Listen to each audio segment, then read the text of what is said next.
Voilà, donc nous reprenons cet exposé et nous l'avions laissé donc sur une figure d'Abraham Boss montrant donc les perspecteurs, tels que lui-même les nomme, qui était en train de regarder la théorie des points de fuite, la théorie des rayons oculaires en 1643, donc à partir d'un carré et d'un cube.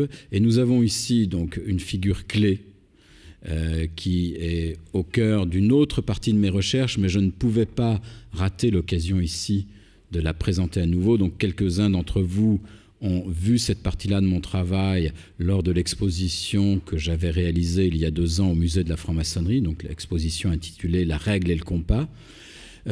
Nous avons là donc une figure gravée par Abraham Boss en suivant les théories donc de cet architecte mathématicien lyonnais, donc Giraud des Argues, figure donc de 1636, où l'on voit donc un volume cubique surmonté d'une pyramide. Et je vois donc dans cette figure-là, qui est une figure clé de l'explication donc du tracé en perspective à l'époque, je vois là l'origine du symbole déformé qu'on va retrouver dans la franc-maçonnerie française à l'origine et puis qui ensuite donc va être colporté un peu plus loin dans le monde, de notre fameuse pierre cubique à pointe. Puisque dans le domaine originel, on a d'un côté une pierre brute et de l'autre côté une pierre cubique. C'est très cohérent du point de vue de la taille de pierre, de la stéréotomie, et il est tout à fait étonnant pour un opératif de constater, quand il se déplace pour faire des conférences dans des loges, de voir d'un côté donc un bloc de pierre brute ou un vague caillou qui fait office de pierre brute, et d'un autre côté donc une pierre cubique à pointe qui est plus grosse que le volume initial de matière dont ça devrait sortir. Donc en fait, je pense que dans la France maçonnique du début du XVIIIe siècle, il y a eu souvenir chez certains spéculatifs de cette figure clé de la théorie de la perspective datant du milieu du XVIIe siècle, et qu'il y a une sorte de superposition, confusion entre le bloc de pierre cubique et ce volume virtuel cubique. Bon, je passe rapidement là-dessus. Donc toujours donc, du même Boss et des mêmes Boss et des Argues, justement, ces frontispices de traités de perspective, où on se rend compte qu'un des lieux communs de l'iconographie de tous ces traités de perspective est le carrelage en damier, puisque c'est ce qui permet d'expliquer très commodément la mise en perspective des figures qui sont posées dessus. On voit donc sur le frontispice de droite, de part et d'autre du médaillon central portant le titre, on voit 2 lutrins, donc l'un portant la figure vue en plan du géométral, le tracé géométrique d'un plan, donc avec un carrelage, un carroyage, et puis de l'autre côté, donc la même chose, mais en perspective. Donc là, il y a pu y avoir emprunt dans un contexte spéculatif français, ou même peut-être anglais, de ces théories de la perspective par rapport donc à ce qui va devenir le pavé mosaïque.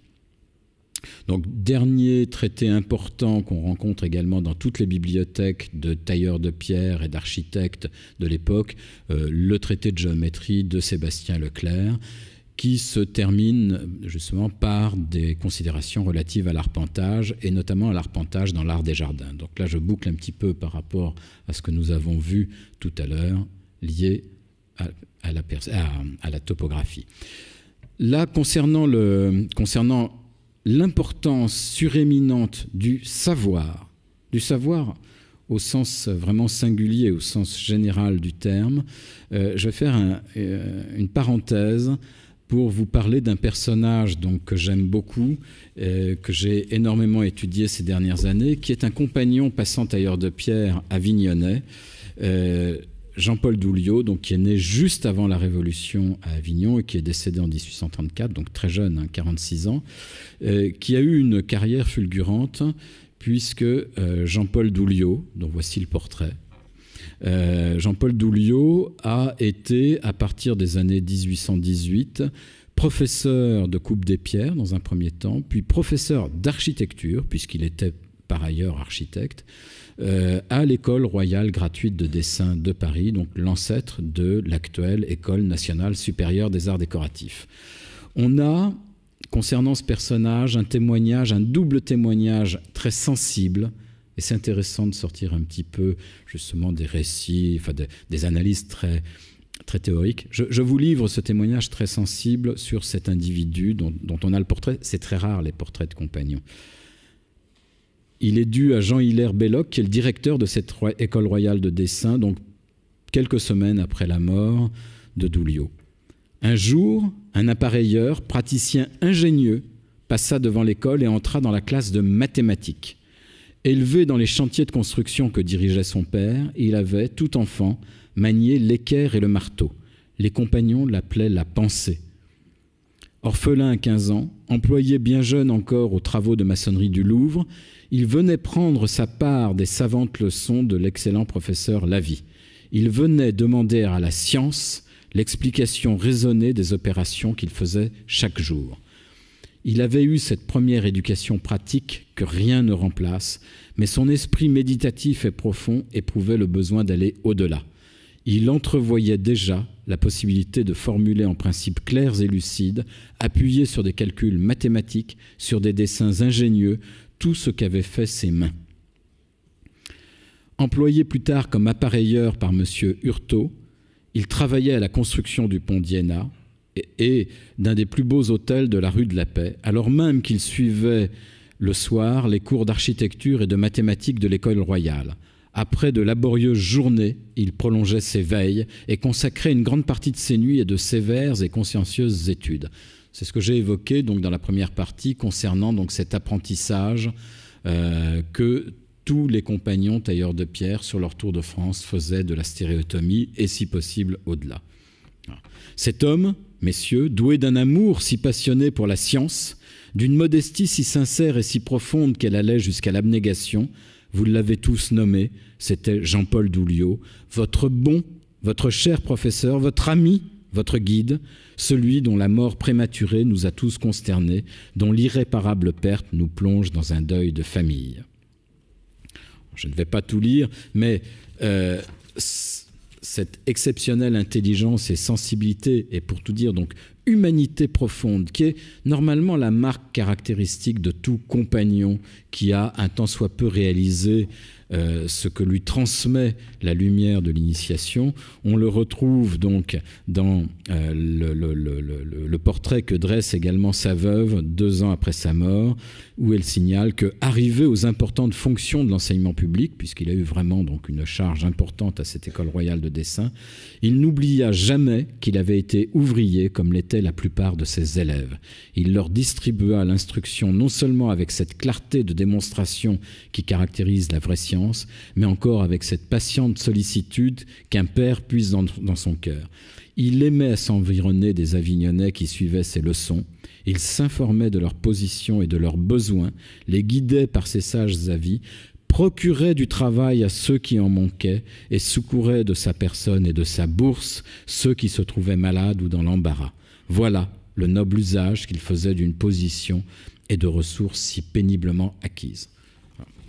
Alors, pour illustrer très concrètement justement cet aspect, cette relation très forte que certains compagnons, pas tous évidemment, pouvaient avoir avec le domaine du savoir, voici donc les ouvrages que va publier Douliot sur une période très brève. En 1825, il publie son traité spécial de coupe des pierres, qui va être immédiatement traduit en allemand. L'édition allemande donc, sera reprise plusieurs fois. Cette édition française sera rééditée 4 fois jusqu'en 1869. C'est vraiment le plus important traité de stéréotomie du XIXe siècle. Mais il ne s'arrête pas là, puisque dès 1826, dès l'année suivante, il publie un cours de mathématiques. Donc par mathématiques, il faut entendre surtout la géométrie descriptive, celle qui va servir immédiatement aux compagnons tailleurs de pierre. Et ça forme donc la première partie d'un cours de construction, d'un cours théorique et pratique de construction, qui est le premier cours de construction qui sera publié au cours du XIXe siècle. Il poursuit en publiant un traité de charpente en bois. Alors là, je m'arrête un instant sur le sujet, puisque on se dit, voilà, un tailleur de pierre qui est également compétent en charpente. Eh bien oui, puisque même si ce sont 2 métiers différents, les tailleurs de pierre d'autrefois étaient obligés, dès lors qu'ils avaient dès lors qu'ils avaient la prétention, au sens positif du terme, de devenir des appareilleurs, des architectes, des chefs de chantier, de connaître parfaitement bien le bois, puisque toutes ces voûtes, on est bien obligé de les cintrer, on est bien obligé d'échafauder, on est bien obligé de construire des instruments de levage. Il ne faut donc pas réduire le travail du charpentier à la seule partie toiture. Voilà. Donc Douliot, qui est également compétent en charpente, publie un traité sur le sujet. Il publie également, donc ça c'est paru à titre posthume, un traité sur la stabilité des édifices qui est lié donc à des considérations sur la manière de construire des maçonneries homogènes, d'avoir des choses donc qui sont physiquement intéressantes, bien conçues. Ce traité de stabilité des édifices, il contient un petit mémoire qui avait fait l'objet d'un tiré à part l'année précédant son décès. C'est un mémoire sur la théorie, enfin un essai sur une théorie rationnelle de l'écoulement des liquides. Donc on est très loin de la stéréotomie, de la géométrie pratique. Là, on touche le domaine de la physique. C'est un mémoire présenté à l'Académie des sciences. Donc en fait, si Jean-Paul Douliot n'avait été brutalement arraché à l'affection des siens par la maladie, il devenait probablement académicien. Donc là aussi, très bel exemple, qui n'est pas totalement isolé de ce niveau intellectuel et social réel de beaucoup de nos compagnons tailleurs de pierre par les siècles passés. Autre petit témoignage, parce qu'on parle très peu des compagnons étrangers tailleurs de pierre, on n'a pratiquement aucune archive les concernant, mais voici par exemple donc la page de titre du traité sur les pont-biais écrit par Jérôme Bodassé, qui était lui-même un compagnon étranger tailleur de pierre, cet autre rite. Alors, c'est un ouvrage qui a été publié à compte d'auteur vers 1860. Les pont-biais, c'est ce qu'il y a de plus complexe en stéréotomie. Je le présente avec un petit clin d'œil. C'est un ouvrage que j'ai la chance de posséder et qui est absent des collections de cette noble maison qui nous accueille aujourd'hui. Petite coquetterie. Donc, cet amour des sciences, il est attesté de manière très ancienne. On a ici donc cet autre témoignage qui est le premier à faire suite au carnet de Villard-de-Honnecourt, qui est le manuscrit du livre d'architecture de Jean Chéreau.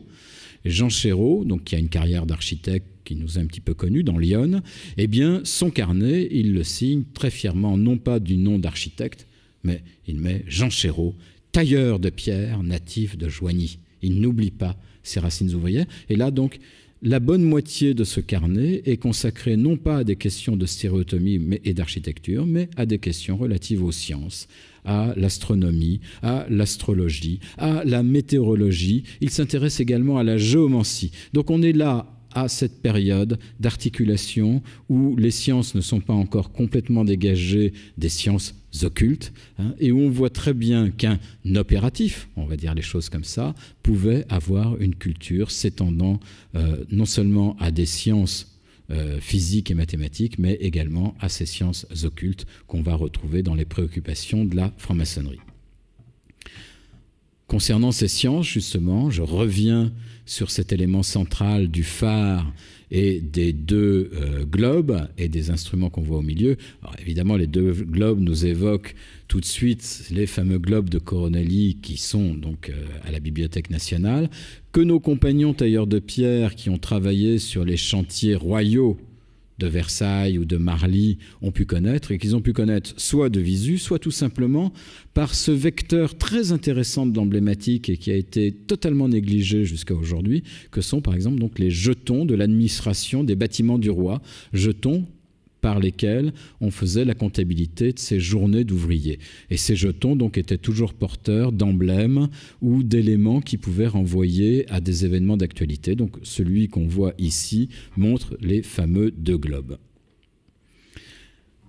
Alors, encore un ouvrage qui faisait partie systématiquement de la bibliothèque de tous les architectes, ingénieurs et tailleurs de pierre donc de l'époque, qui est le petit traité d'horlogiographie, c'est-à-dire de gnomonique, de construction des cadrans solaires, dont Sainte-Marie-Madeleine, qui est un traité qui a été réédité plus d'une douzaine de fois et où on voit très bien, entre la gravure de son frontispice et puis donc l'élément central du rôle d'Avignon, on voit très bien, là encore, les glissements, des empreintes iconographiques croisées à significations multiples qui ont pu s'opérer. Alors, on le voit d'autant mieux qu'il y a un tout petit détail au-dessus du rapporteur et du graphomètre, qui est un cadran solaire. Le détail n'est pas facilement lisible, mais les compagnons tailleurs de pierre d'Avignon le lisaient bien en tant que tel, puisque sur un autre document dont on voit un petit extrait qui date des années 1860, il est bel et bien identifié et nommé en tant que tel, donc sous l'étiquette de gnomonique. C'est un cadran solaire. Cadran solaire, nos tailleurs de pierre en réalisaient nécessairement, puisque au XVIIe et XVIIIe siècle, dans ces fameux jardins de tous ces palais, il était inconcevable qu'il n'y eût point un cadran solaire, mais ça va beaucoup plus loin que ça. Ils n'étaient pas, encore une fois, de simples exécutants, ils étaient également des concepteurs. Et nous avons ici une de mes très belles trouvailles de ces dernières années, un document dont je ne connais qu'un seul exemplaire, donc, qui est ici, conservé à la Bibliothèque nationale, un petit traité d'horlogiographie publié donc à Paris en 1768 de manière anonyme et dont le sous-titre, on voyait tout à l'heure le sous-titre de l'édition anglaise de Vignolles ici, donc on a un sous-titre qui est très révélateur pour l'usage et la facilité des compagnons tailleurs de pierre et maçons qui sont sur le Tour de France. Donc c'est bien un ouvrage qui est destiné à nos compagnons. On va balayer encore quelques-uns des éléments de ce très riche frontispice. On a ici la représentation d'un port qui est en fait le port de Marseille. Voilà, donc je le représente à cette époque par le tableau d'un autre célèbre avignonnais, donc le peintre Claude-Joseph Vernet. Voilà, on reconnaît typiquement Marseille donc au fort Saint-Jean et au fort Saint-Nicolas qui encadrent l'entrée dans le vieux port. Et on a ici un petit détail qui pose problème d'interprétation. On voit donc trois personnages, l'un qui remet un courrier, un document à deux autres. C'est peut-être, je dis bien peut-être, c'est simplement une hypothèse, une évocation donc d'un épisode d'une des légendes d'un personnage central, donc qui est Maître Jacques, le fondateur légendaire dont se réclament ses compagnons passant tailleurs de pierre. Alors je dis peut-être parce que le gros problème que l'on a, c'est qu'à l'heure actuelle, les différentes légendes de Maître Jacques ne nous sont connues qu'à partir des publications d'Agricole Perdiguier, donc qui datent des années 1840. Donc la prudence, vertu qui est extrêmement chère aux compagnons tailleurs de pierre, m'incite à rester au conditionnel quant au fait que les compagnons des années 1782 connaissaient bel et bien ces versions-là des légendes. Toujours est-il que donc dans la principale version des légendes compagnoniques relatives à Maître Jacques, on le voit revenir d'Orient, où il a travaillé à la construction du temple de Salomon, et débarquer à Marseille pour répandre les lumières du compagnonnage en Gaule. Alors, un autre élément qui permet d'attester formellement qu'il s'agit du port de Marseille et qui, encore une fois, va nous permettre de voir combien ces compagnons tailleurs de pierre se situent à un tout autre niveau que celui du simple ouvrier. Le bâtiment qui est représenté en fond du port, là où aujourd'hui donc arrive la célèbre canebière, eh bien, c'est le théâtre, l'ancien théâtre de Marseille, dont on voit ici une représentation donc sans coupole datant du milieu du XIXe siècle. Alors la représentation n'est pas fidèle. On voit ici donc le projet initial de l'architecte Bénard en 1784. La représentation n'est pas fidèle pour une raison tout à fait simple, c'est que le dessin du rôle date du 1er janvier 1782 et que le concours pour réaliser ce théâtre de Marseille a été lancé en 1781. Donc en 1782, lorsque Ponge dessine le rôle, il ne connaît pas la figure finale qui obtiendra donc l'assentiment, donc il a dû consulter des projets. Et il a probablement donc eu, de par son rôle de très riche, de très important entrepreneur, c'est le plus grand entrepreneur de tout le quart sud-est de la France à son époque. Il a toujours plusieurs centaines de ses collègues compagnons tailleurs de pierre sous ses ordres sur ses différents chantiers. Il a d'autant plus pu consulter avant le choix ses chefs-d'œuvre que Bénard est peut-être lui-même, avant d'être un architecte, un compagnon tailleur de pierre, mais que toujours est-il que lorsqu'en 1784, ce projet va être accepté par Louis XVI, eh bien, ce plan lui est présenté par le secrétaire de l'Académie royale d'architecture de Paris, donc Michel-Jean Sedaine, alias La Bonté de Paris, compagnon, passant, tailleur de pierre. Donc on voit là aussi une quantité de témoignages de la carrière réelle que peuvent avoir un certain nombre de ses compagnons. Sedaine, lui aussi, comme Douliot, orphelin de père à l'âge de 15 ans, va être reçu compagnon tailleur de pierre vers ses 20 ans et va ensuite faire une double carrière de secrétaire de l'Académie d'architecture et d'auteur de théâtre, puisque le théâtre devient sa passion et que en 1781, si mes souvenirs sont bons, il est nommé à l'Académie, tout simplement, donc à l'Académie française. On a le témoignage de la participation de Joseph Ponge à la construction, puisque lors de l'incendie qui, en 1919, a ravagé le théâtre de Marseille, on a retrouvé donc entre deux assises de pierre une plaque de cuivre qui porte la mention donc du fait que ce chantier, que cette construction a été réalisée sous la conduite de deux compagnons passants tailleurs de pierre, dont notre Joseph Ponge, et réalisée par les compagnons passants tailleurs de pierre d'Avignon. Marseille, à l'époque, est une ville banlieue, en quelque sorte, d'Avignon. Bon, l'évolution, l'histoire a fait qu'aujourd'hui, c'est plutôt l'inverse. Alors, on a malheureusement trop peu de témoignages documentaires comme ça. Donc, autre élément iconographique intéressant, ce paysage montagneux qui évoque peut-être, on avait fait l'hypothèse au départ, aujourd'hui c'est une hypothèse que j'ai abandonnée, mais c'est l'occasion quand même de parler de ces légendes. Ça évoque peut-être la fameuse Sainte-Baume, qui est d'un très haut lieu des légendes compagnonniques, puisque c'est là qu'une partie des légendes relatives à Maître Jacques place la fin de sa vie. Maître Jacques, tel Hiram, périt, assassiné par un mauvais compagnon. Voilà. Alors, on a ici une figuration du pèlerinage à la Sainte-Baume que font beaucoup de compagnons du devoir. C'est attesté à la fin du XVIIIe siècle et surtout pendant tout le XIXe. Mais je pense que la représentation du rôle d'Avignon n'est pas la Sainte-Baume, puisque cette Sainte-Baume est caractérisée, outre la présence de Marie-Madeleine qu'on voit allongée ici, puisque c'est le lieu aussi où elle va terminer sa vie, cette Sainte-Baume est caractérisée par une grotte, un beau mot, et on n'a pas de représentation de grotte sur le rôle d'Avignon. Néanmoins, donc, quelques mots sur ce Maître Jacques. Il a en fait deux légendes principales. On voit ici une iconographie qui a fait date et qui date simplement de 1863, qui est donc due à ce compagnon agricole perdiguier, donc qui est un Avignonnais, encore un, qui est le premier à avoir écrit sur les compagnonnages.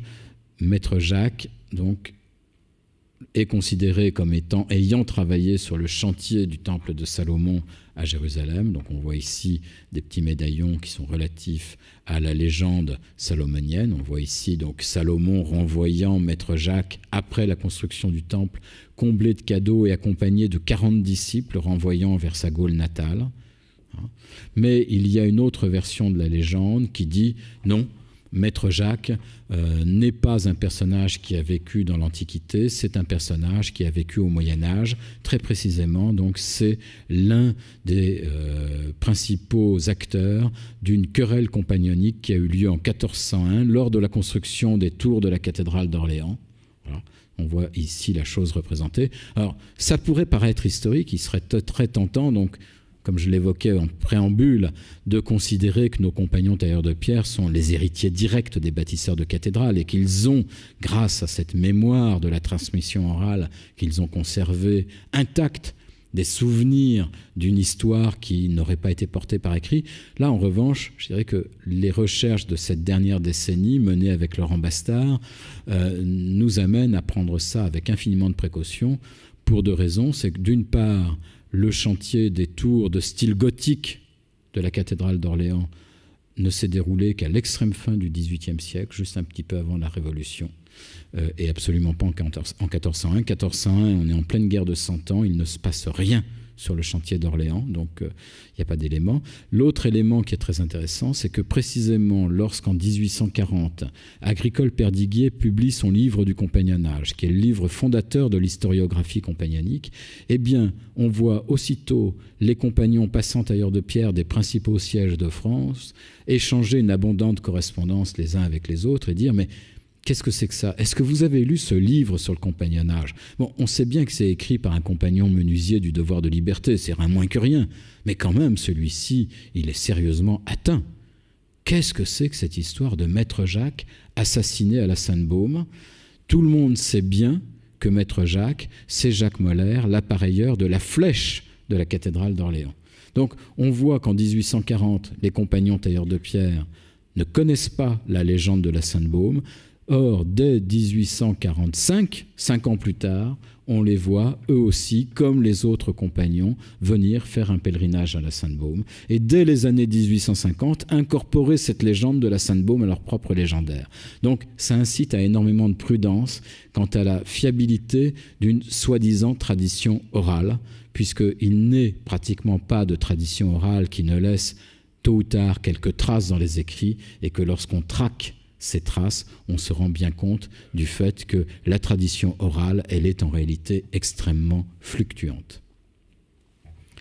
L'autre personnage donc central qu'on retrouve comme fondateur revendiqué par les compagnons étrangers tailleurs de pierre, c'est bien évidemment Salomon, qui d'une manière ou d'une autre se retrouve dans tous les légendaires compagnoniques, sans que l'on sache quelle est la part des traditions qui remontent effectivement à un lointain passé, et quelle est la part des nombreux emprunts que les compagnons, tout au long du XVIIIe siècle et surtout tout au long du XIXe siècle, vont faire aux très riches sources maçonniques. Parce que si les compagnons n'ont pour leur part publié, divulgué aucun de leurs rituels, aucun élément qui permette de savoir quel est le contenu exact de certaines traditions, en revanche, comme ils savent lire, comme ils ne s'en privent pas, eh bien, ils font comme tout le monde aujourd'hui, comme tous les profanes d'aujourd'hui, ils entraient dans les librairies, achetaient des livres sur la franc-maçonnerie et n'avaient absolument aucun scrupule à emprunter à la franc-maçonnerie toutes ces si belles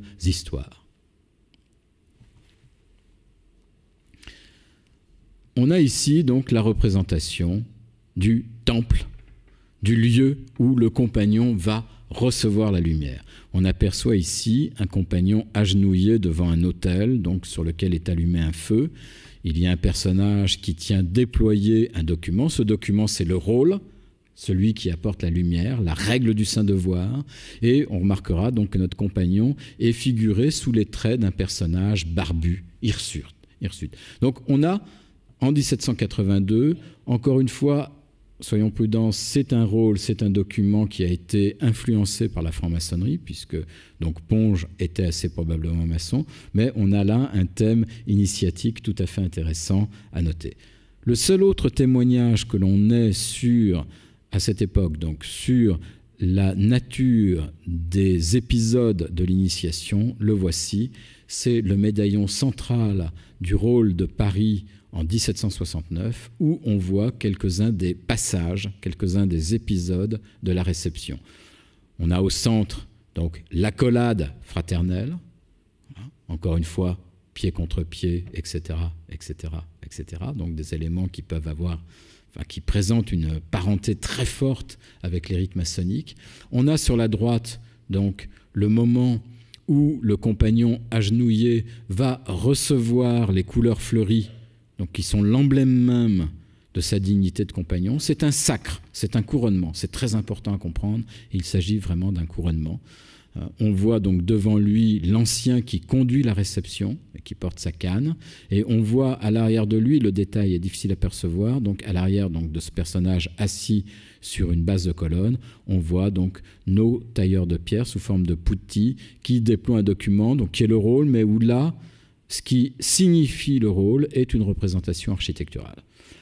On voit sur la gauche des éléments donc, qui sont extrêmement interrogatifs. On voit donc le compagnon qui est amené, la corde au cou.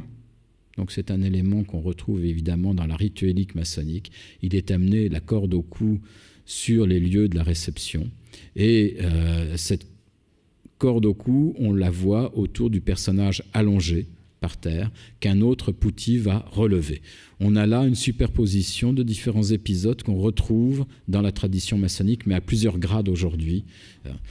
Est-ce qu'il s'agit, on est en 1769, est-ce qu'il s'agit d'un tronc commun rituelique ou est-ce qu'il s'agit, et j'incline plus volontiers pour cette seconde solution, d'emprunts que dès cette époque-là, les compagnons tailleurs de pierre avaient fait à une rituelique maçonnique? Le débat reste ouvert. Il nous faudrait davantage de documents pour pouvoir trancher, et puis surtout des documents plus anciens. Voilà. Donc, je le disais, ce qui caractérise l'accès à cette dignité de compagnon, alors il n'y a pas de grade d'apprenti, il n'y a pas de grade de maître chez les compagnons. Il y a simplement à cette époque-là un état d'aspirant, donc de celui qui attend d'être reçu, et puis un état de compagnon. Il n'y a pas de maître. Quand on est maître, ça veut dire qu'en fait, on a quitté le compagnonnage actif et qu'on est installé comme patron. C'est une fonction purement sociale. Donc cette représentation donc, de Maître Jacques avec ses couleurs fleuries au chapeau, voici ce que sont les couleurs fleuries. Donc, on a ici des couleurs qui étaient présentes dans ce fameux coffre d'Avignon. Ce sont tout simplement des éléments de mercerie de l'époque. Ce ne sont pas des rubans, des décors réalisés spécialement pour les compagnons. Quelques autres exemples. À gauche, on a des couleurs fleuries de compagnons passants tailleurs de pierre du milieu du XIXe siècle. On voit là encore une petite interférence maçonnique, puisque pour montrer la dignité d'un compagnon qui est en charge, par exemple, du poste de rouleur, on a adjoint des broderies où on retrouve un rameau d'acacia. Sur la droite, on a des couleurs fleuries de compagnons étrangers tailleurs de pierre.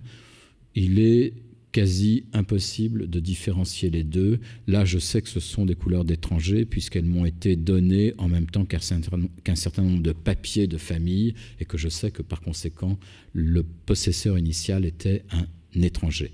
On voit ici l'un de ces fameux compagnons étrangers. La distinction entre passants et étrangers, c'est que les passants portaient leurs couleurs au chapeau, autour de la tête, et les étrangers les portaient autour du cou, à la manière d'une étole de prêtre, selon les propos d'Agricole Perdiguier en 1840. Mais ce sont les mêmes types de couleurs fleuries.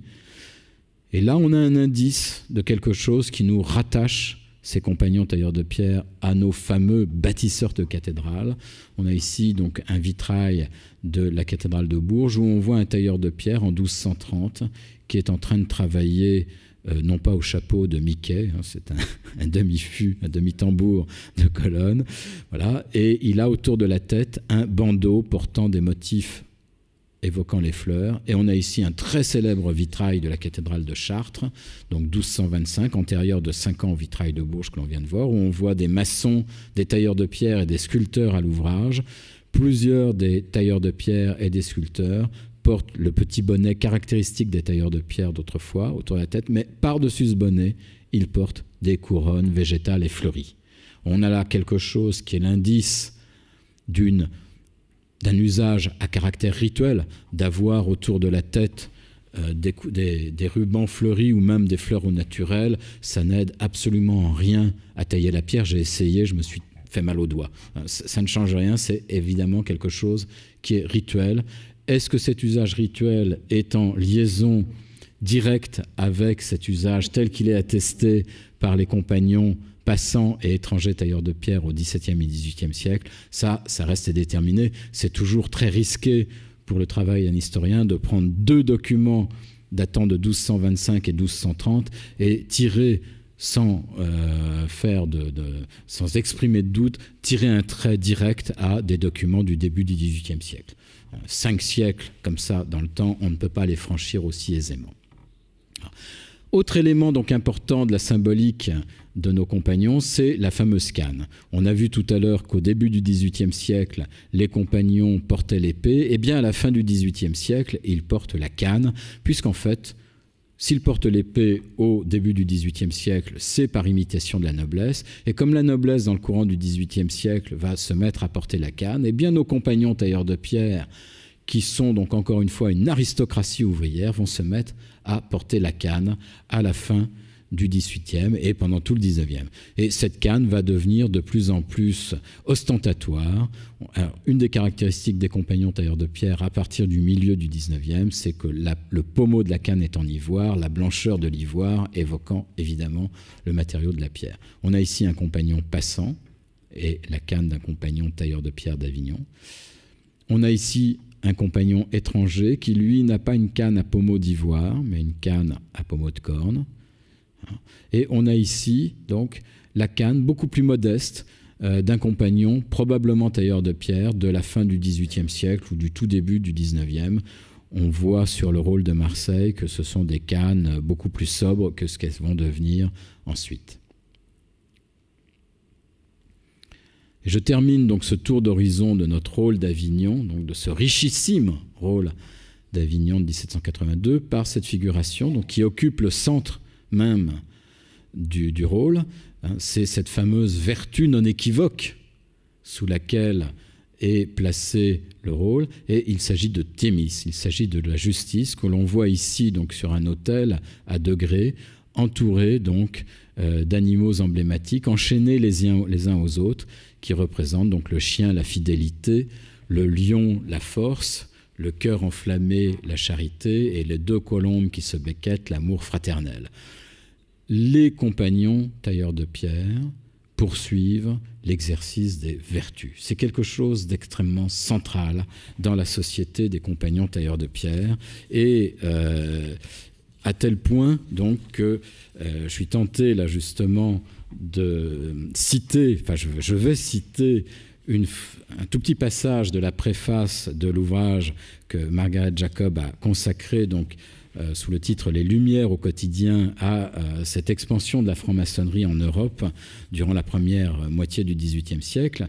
Elle a écrit « À la différence des autres nouvelles sociétés de cette époque, dévolues à la science ou à la littérature par exemple, les loges maçonniques, c'est moi qui rajoute maçonnique, voyaient des hommes engagés dans la recherche de la vertu, qui possédaient le désir d'inventer de nouvelles formes d'autodiscipline et de gouvernement.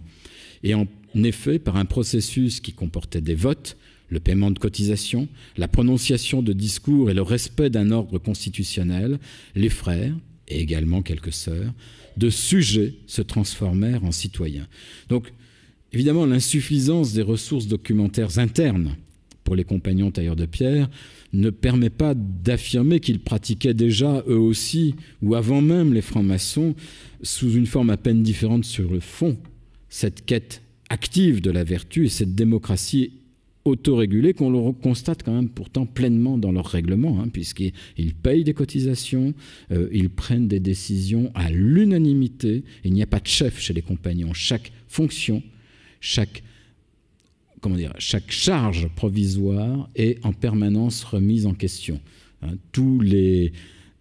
Le rouleur, donc celui qui, à la fin de l'Ancien Régime, accueille l'arrivant et va lui montrer le rôle, va faire signer le rôle.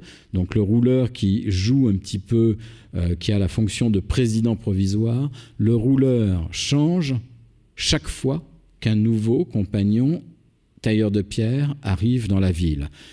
Ça veut dire que concrètement, le pouvoir très relatif, donc l'autorité, ce rôle de porteur de l'autorité compagnonique, change jusqu'à 5 fois ou 6 fois par jour s'il arrive plusieurs compagnons en ordre dispersé. Tous les compagnons doivent exercer ces charges. D'où l'intérêt d'ailleurs et l'importance pour eux de savoir lire et écrire, puisqu'il y a quand même un minimum de charges administratives.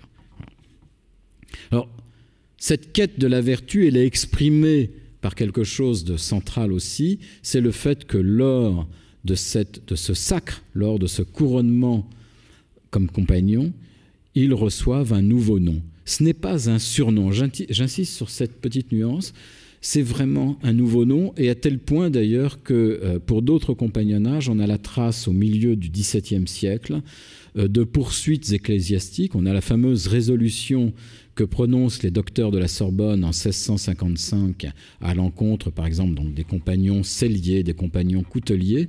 Et tout simplement, cette sanction, elle vient du fait que la cérémonie initiatique est envisagée comme étant un nouveau baptême, puisque précisément, on donne un nouveau nom. Et évidemment, d'un point de vue tout à fait catholique, recevoir un nouveau baptême, ça signifie quelque part que l'on renie l'ancien, et ça, c'est totalement inconcevable.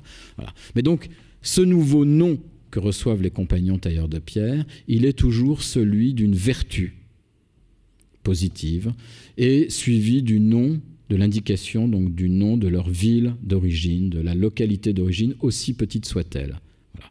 Alors, on a ici donc un petit peu un palmarès des vertus. Alors, parmi les noms qui reviennent le plus souvent, le premier nom est celui de la prudence.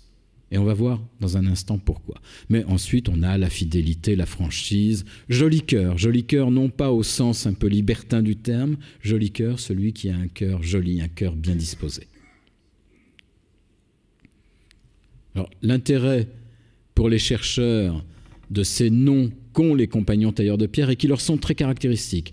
Chez les compagnons charpentiers, c'est très différent. On va avoir un nom de province suivi d'une caractéristique qui n'est pas toujours que positive. C'est-à-dire qu'à côté, par exemple, d'un Bordelais, la Constance, on peut très bien trouver un Beaujolais, l'ami des filles. Et là, l'ami des filles, ça veut bien dire ce que ça veut dire. Voilà. Ou un Nivernais, frappe d'abord.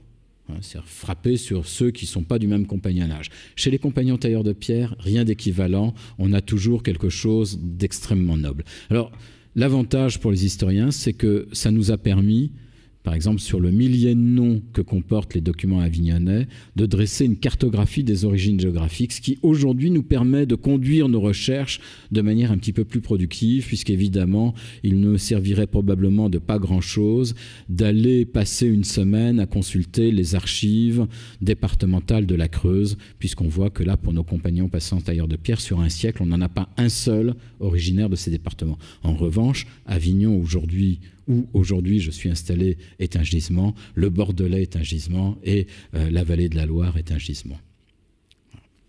Ça recoupe évidemment le Tour de France traditionnel de nos compagnons tailleurs de pierre. Je vais accélérer la conclusion pour parler un petit peu donc de ce blason des tailleurs de pierre, le compas, la règle, l'équerre, entortillé du serpent. On remarquera une chose importante, c'est que les instruments qui sont représentés sont les instruments de la géométrie, la royale par excellence. Ce ne sont pas les outils du tailleur de pierre. La société se représente au travers de sa connaissance la plus noble, relative donc à la connaissance et aux applications de la géométrie. Ce blason est entortillé donc du serpent, on le retrouve là de manière constante sur tous les rôles d'Avignon. On le voit ici, donc toujours sur ce rôle très atypique de 1782, le compas est surmonté d'une couronne. Voilà. On le retrouve sur des quantités de documents compagnonniques venant d'autres villes. On a ici donc un registre de Beaucaire où on voit deux serpents affrontés. Voilà. On a ici un détail du rôle de Paris donc de 1769. Le serpent vient mordre la tête du compas. Et tout cela procède en fait d'une origine qui est très importante, où on a la description précise de... excusez-moi, je cherche un petit peu. Voilà. On a la description précise de la signification non seulement du compas, mais également de ses palmes. On a vu que les palmes qui encadraient le blason, que des palmes encadraient le blason, et ce n'est pas par hasard. En fait, tout ça peut s'expliquer au travers d'une clé extrêmement intéressante qui est cette gravure emblématique figurant dans le traité d'architecture de Philibert Delorme, donc publié en 1567. Donc c'est un emblème de la composition de Philibert Delorme dont il nous donne toute l'interprétation. Donc, il y a une devise latine qui encadre la figure, artificem doctum discrimina mille morantur dum celer ad palmam querit ab arteviam. De 1000 peines et 1000 empêchements est retardé l'artisan doctessage quand par son art, savoir et instrument, il cherche vers la palme le passage. Et Delorme consacre 3 pages entières à cet emblème. Je vais les résumer.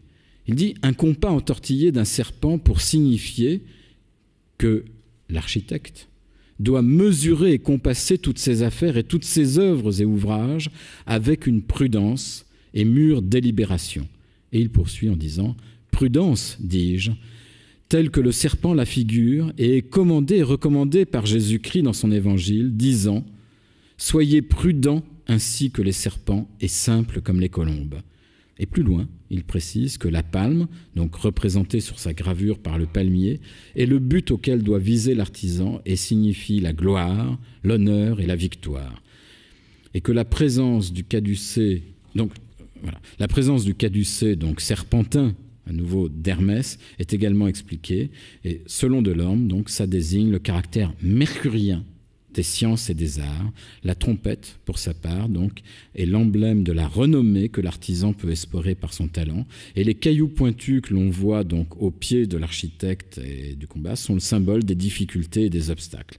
Et quant à la caverne, ou lieu obscur, donc selon les termes de Delorme, il déclare qu'elle représente le lieu de l'étude, de la contemplation et de la solitude. Rappelons que Philibert Delorme, donc avant d'être le premier théoricien de l'architecture à la française, est le fils d'un maître maçon, c'est-à-dire d'un maître tailleur de pierre, et que lui-même a appris ce métier-là. Et donc je présume que c'est un compagnon tailleur de pierre, puisque non seulement les éléments emblématiques que l'on a ici, on les retrouve de manière constante sur tous les rôles de compagnons passant tailleur de pierre durant les siècles suivants, mais qui plus est, en fait, on a ici, et dans la scène qui est décrite, et dans la manière dont Delorme décrit les choses, dans les termes qui sont employés, on a des éléments qui renvoient directement à la scène de l'initiation, aujourd'hui encore, des compagnons passant tailleurs de pierre. Donc il y a des petits éléments que je ne divulguerai pas de manière plus précise, mais qui renvoient de manière extrêmement concrète à une tradition initiatique qui, avec évidemment des quantités de transformation, a été constante. Alors, une autre très belle figuration de la prudence qui date de 1510, où on retrouve les petits cailloux sur le chemin. On retrouve là aussi une figuration qui nous renvoie à cette justice, à Thémis. Un autre aspect, donc toujours lié à la prudence. On voit sur le blason, là, sur l'écu, l'épée et la balance. Entrelacés d'un cordon avec des lacs d'amour, on voit que ce thème est au-delà du monde des tailleurs de pierre, connu par le milieu des imprimeurs et des graveurs, la très célèbre marque de Christophe Plantin, avec le phylactère qui entrelace le compas à la manière de notre serpent, et la devise, non pas labor et honor, mais labor et constantia. Voilà. Par contre, donc, ce serpent et cette règle vont disparaître dans le courant du XIXe siècle. De l'emblématique des compagnons tailleurs de pierre, parce que, je pense, ça n'est plus compris, parce que le symbole du serpent est un symbole qui va prendre une connotation négative. On sait l'ambivalence même du symbole du serpent, et ça va petit à petit disparaître. Et voilà. Donc on a ici un emblème qui, lui, en revanche, donc, est une des rares figurations que l'on a du blason des compagnons étrangers tailleurs de pierre. Donc c'est une clé de voûte qui vient de l'église de Marennes. Ça a été réalisé en 1770 par toute une famille de compagnons étrangers tailleurs de pierre.